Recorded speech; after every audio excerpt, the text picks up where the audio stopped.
और ऐसी हालात सर स्कूलों की है। स्कूलों के हालात आप देश भर में, मैं उत्तर प्रदेश से आता हूं, जाके देखोगे नगीना क्षेत्र में सर, अगर स्कूल गिर जाएगा किस दिन बहुत बड़ा हादसा हो जाएगा, कोई पूछने वाला नहीं है सर।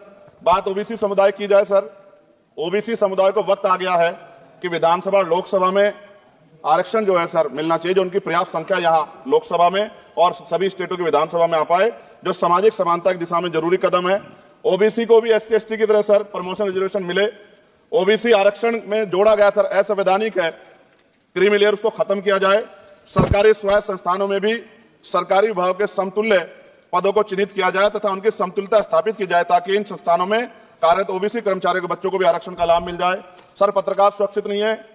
पत्रकार मुकेश चंद्राकर की सर भ्रष्टाचार के खिलाफ आवाज उठाने में हत्या की गई सर, कौन पत्रकार ईमानदार से पत्रकारिता करेगा। किसानों को एमएसपी की कोई लीगल गारंटी नहीं।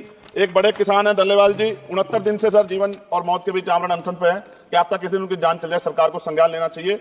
सर माइनॉरिटी की बात करूंगा, धार्मिक आस्था की बात है, हम तो सभी का सम्मान करते हैं क्योंकि हमने शपथ ली है, हम संविधान को मानने वाले लोग हैं। लेकिन सर बड़ौत में भगवान आदित्यनाथ निर्वाण लड्डू पर्व के दौरान दुर्घटना हुई, 8 लोगों की जान चली गई, श्रद्धालुओं की 75 घायल है, सरकार ने संज्ञान नहीं लिया। अयोध्या की तरह उनको मुआवजा दे देते तो उनके मन में भी जो माइनॉरिटी है पीड़ा जो है वो खत्म हो जाती। न्यायालय द्वारा पारित आदेश के बावजूद जैन समाज को जैन महातीर्थ गिरनार जूनागढ़ गुजरात पे पूजा करने रोका जाए, जो उनके मौलिक अधिकार का उल्लंघन है। सर बरेली में सार्वजनिक रूप से हजरत पैगंबर मोहम्मद साहब के खिलाफ सार्वजनिक अपमानित गाने चलाए गए, क्या सर मुसलमानों की धार्मिक आस्था का सम्मान नहीं होना चाहिए? उनका भी तो आजादी में योगदान है। और इनको अपराधियों किसका संरक्षण की खुलेआम इतने इस तरह गाने बजा के अपमानित कर रहे हैं। संभल की हिंसा में सर 74 लोगों की गिरफ्तारी हुई है और वहां के मुस्लिम डर के साए में है। सरकार बेगुनाहों की गिरफ्तारी बंद करे। सरकारी पैसे पे एक ही धर्म का अधिकार है, दूसरे धर्म के धार्मिक आयोजनों पे भी कुंभ में 7,500 करोड़ रुपए खर्च किया आपने। आप रविदास जयंती पे कितना खर्च करेंगे? आप 14 अप्रैल को डॉक्टर बाबा साहब अम्बेडकर जिनकी जय जयकार होती है उन पे कितना खर्च करेंगे? और उनके विचारों को आगे बढ़ाने के लिए आप क्या सहयोग करेंगे? ये सवाल बहुत बड़ा है।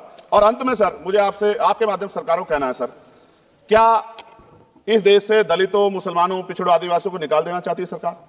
जिस तरह से उनके अधिकारों को, स्कॉलरशिप को, उनकी पढ़ाई को, हेल्थ सिस्टम में कोई पैसा नहीं खर्च हो रहा है, क्या उनको निकाल के इस देश को ऐसा देश बनाना चाहते हैं जहां कुछ ही धर्म के लोग रहेंगे? सर मैं ये कहना चाहता हूं, देश सबका है और अगर सरकार ये तय करके बैठ गई कि वो दलितों, मुसलमानों को, पिछड़ों को, आदिवासियों को निकाल देगी, तो सर ये संभव नहीं। इतनी बड़ी आबादी है, हम अम्बेडकरवादी लोग उनके पक्ष में खड़े हैं क्योंकि हमने शपथ ली है कि हम हर व्यक्ति का संरक्षण करेंगे। और मैं आपके माध्यम से सरकार को चेतावनी के तौर पर कहना चाहता हूं, सरकार अपनी इस आदत में सुधार करे वरना इसके परिणाम सड़कों में बहुत भारी होंगे। अगर मुसलमानों को, दलितों को आप लोग निकालने के बारे में सोचोगे और उनकी धार्मिक आस्था का अपमान करोगे तो ये हम लोग किसी कीमत पर बर्दाश्त नहीं करेंगे। मैं आपका धन्यवाद करूंगा सर, लेकिन साथ साथ मैं ये भी कहूंगा सर, और सर खत्म कर रहा हूं सर, 10 सेकंड में खत्म कर रहा हूं सर।